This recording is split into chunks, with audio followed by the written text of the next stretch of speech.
ইনসাফি বিচার আমি করব না।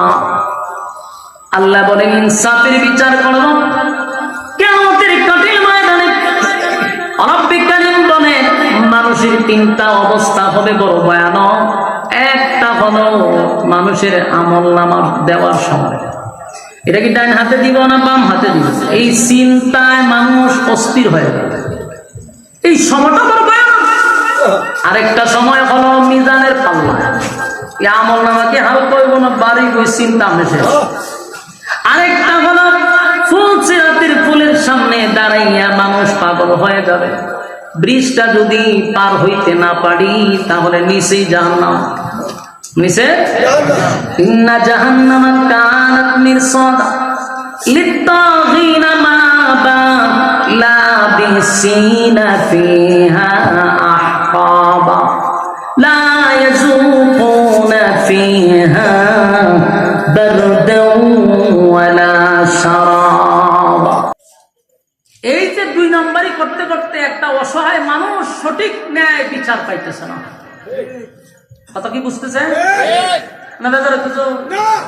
উড়াউড়ি করলে বুঝুন আমি এই খামলা দিকে আমি উঠতে জানি গা, লক্ষণ খারাপ। আমার মাঝে উঠলে আমরা চাইতে কমাইছে যে এই খামলা ওই জানি বিচার করে। এই জন্য গুরুত্বপূর্ণ কথা বলুন, বিচার দুই নাম্বারই আছে না? এটা শেষ হওয়ার দরকার নেই না, চলতেই পাবে। সব স্বাধীনে যে এরকম অবিচার থেকেও মানুষ স্বাধীনতা চায়, টাকার কারণে বিচার হয় না। 500 টাকার কাছেও মাতব্বররা বিক্রি হয়ে যায়। গরিব মানুষটি বিচার পাইতো, গরিব সাধারণ মানুষ বিচার পায় না। তো রাত্রের বেলায় রায়ের জায়গাতে তুই বিচার পাইবে, বিচার কেমনে করে লাগে জানি। ওইরকম যে মাতব্বররা যে বিচার করে, এরকম একটা বিচার ঘটনা আমি নিজের চোখে দেখছি। আমি তো গ্রামগঞ্জে থাকছি খুব কম, বুঝেছে পরে গ্রামও থাকছি না, মাদ্রাসা করছি, করার পরে এখন গ্রামও থাকি। এই যে শালীন গ্রামের ভিতরে একটা রাজনীতি আছে, এই রাজনীতি আমি বুঝতাম না। এটার কয় খুব নোংরা একটা পলিটিক্স আছে গ্রামের ভিতরে, এটা আমরা অভ্যস্ত। আমি তো মাদ্রাসা করছি, পরে আমি এই আমার এলাকাটা থাকতেছি। এরপর একটা ঘটনা আমার চোখের সামনে বললো কি, 6-7 জন বিচারক গ্রামের মাতব্বর, এরা আবার ঘুরাইয়া দেখবেন এক সুতায় বাধা। বাধা কেন বুঝবেন? মনে করুন উনি একজন সর্দার, উনারে কে বলছেন চাচা আমার কালকে বিচার তখন লাগবে, উনি আবার ঠেলা দেখায় আর কারে রাখবি ও মুখে খোয়া লাগছে, এবার একটু খোয়া দিও। তার মানে হে হে সাথে বান্ধা, সুতার সাথে বান্ধা, এবার ধরে গেলে বাচ্চা ভালো কথা আর কারে রাখবা, ও মুখে একটু খোয়া দিও। এই একটা ঘুরায় সব কি আছে। আচ্ছা, এই 6 জন কিন্তু এক চক্কের সর্দার, এরা পয়সা আবার একটা মিটিং, দুটো 6 জন বইয়া দেবে, চাটা খাইতেছে, বিস্কুট খাইতেছে, হাসাহাসি করতেছে, গল্প করতেছে। বিচার হয়ে গেছে এই 6 জন গিয়ে বইয়া বিচার সুন্দর মতো হইতেছে। হঠাৎ করে 3 জন আলাদা হয়ে যাবে, ওই 3 জনের সাথে লাগে যাওয়া ঝগড়া লাগে, বিচার তুই যে মনে করছস, এটাই ভাবে হওয়ার কথা না, এবার হলে আমি বিচার মানি না। বোঝা যায় যে মানে এরা আগের থেকে পূর্ব শত্রু, কিন্তু আসলে শত্রু নয়, এটা একটা নাটক। এরা মাঝখানে 3 ফাটা এসে এটা হয়তো হইতো না, এই সপ্তাহ বিচার হইতো না, তো এই বিচারটা দিলে ভিচ্ছায়। এই 6টা আবার গিয়ে বাজারে বয়ে চা খায়, কেমন হইলো কেমন হইলো, বিচারটা নিচে আবার সামনে করতাম। 6টা একটা নয়। এইটার আবার গ্রামের নোংরা পলিটিক্স, আর এই নোংরা পলিটিক্সের শিকার হয়েছে সরল সোজা গরিব মানুষরা। এই সমস্ত হারামখোরগুলা বছরের পর বছর এই 500 টাকার 100 টাকার লেগিয়া মানুষের সংসার বাঁধতেছে, মানুষের জীবন নষ্ট করতেছে। খোদার কসম, ওই সমস্ত মাতব্বরদের ঘরে গিয়ে দেখবেন শান্তি নেই। আমি আমার নিজের চোখকে দেখছি, সারা গ্রাম বিচার করে, বেটার ঘর বিচার করিয়া কেউ নাকি ফুলায় যায়, ফুলি যায়, বেটার মেরে দিত, মাইয়ায় যায়, বেটারে কুইটা, ছেলে যায়, বেটারে মারত। সারা গ্রাম বেড়া বিচার করে, ঘরের বেড়া বউয়ে বেটারে সর মারে। আল্লাহ এবার তুই মানুষের ঘরে অশান্তি ঢুকাইছ, তোর ঘরে মরার আগে শান্তি নিতাম। কোন সর্দারের ঘরে শান্তি নাই, কোন সর্দারের ঘরে শান্তি নাই। এর ঘরে 12 মাস অশান্তি লেগে থাকে। কেন? মানুষের ঘরে অশান্তি ঢুকাই আছে, তোর ঘরে শান্তি হবে কেমনি? তো শান্তির মা কেউ তো শুধা শান্তির মারে তুই বিদায় করে দিস। এরকম অশান্তি আছে না নাই? হ্যাঁ, এই নোংরা পলিটিক্স দূর করতে হবে। এই সমস্ত নোংরা পলিটিক্স যারা করে, বিচারের দরকার কি? তারা বিচারের কোনো দরকার নেই। বিচারে আমি মানি না। আমার এলাকা দিয়ে আমি এই সমস্ত পুরা পলিটিক্সের বিচার আমি মানি না, আমি দপ্তর বিচার করি, তারপর বাঙি আনতে তোর গণে কেনা হারাম কর 500 টাকার হারাম কর তোর গণে কেনা আমার গ্রাম বিচার করতো আবার আমার সামনে আইয়া।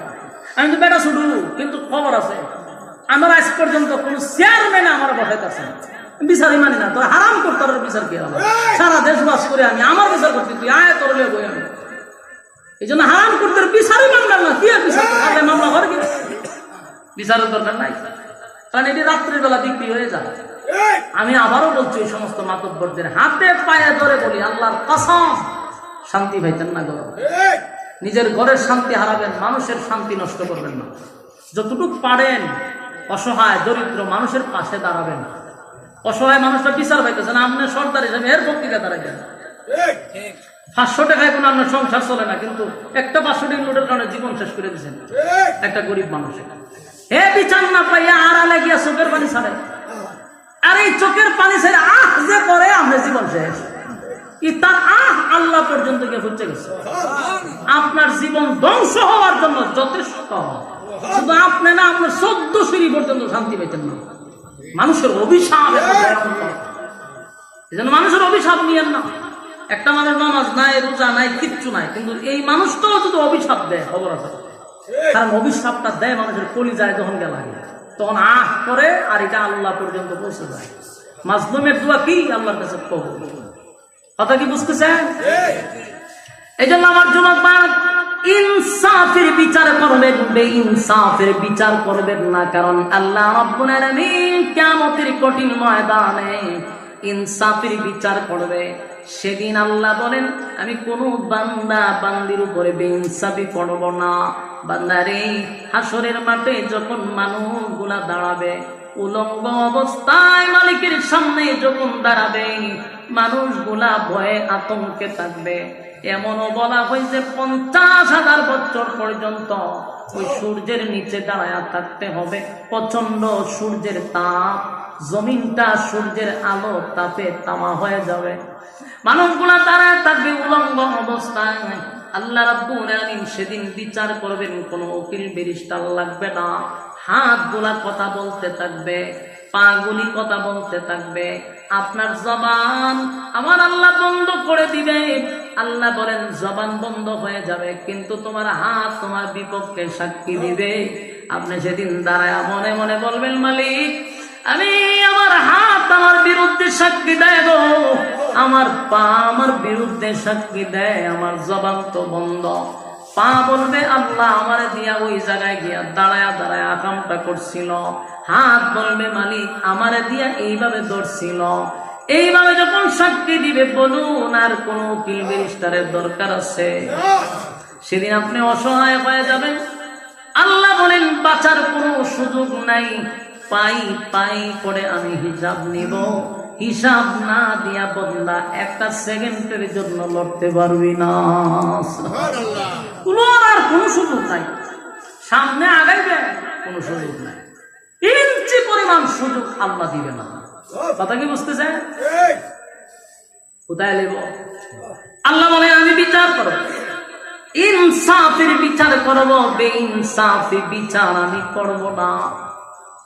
আল্লাহ বলেন ইনসাফের বিচার করব কিয়ামতের কঠিন ময়দানে। রব্বুল কারীম বলেন মানুষের 3টা অবস্থা হবে বড় ভয়ানক। একটা হলো মানুষের আমলনামা দেওয়ার সময়, এটা কি ডান হাতে দিব না বাম হাতে দিব, এই চিন্তায় মানুষ অস্থির হয়ে যাবে। এই সময়টা বড় ভয়ানক। আরেকটা সময় হলো মিজানের পাল্লা, এই আমলনামা কি হালকা হইব না বাড়ি ওই চিন্তা মেশে। আরেকটা হলো ফুলসিরাতের ফুলের সামনে দাঁড়াইয়া মানুষ পাগল হয়ে যাবে। ব্রিজটা যদি পার হইতে না পারি তাহলে নিচেই জাহান্নাম। নিচে ইন্না জাহান্নামা কানাত মিরসাদা লিত্তাগিনা মাবা লাবিসিনা ফিহা আহকাবা লা ইয়াযুকুনা ফিহা بردا ولا شرابا إلا حميما وغساقا। আল্লাহ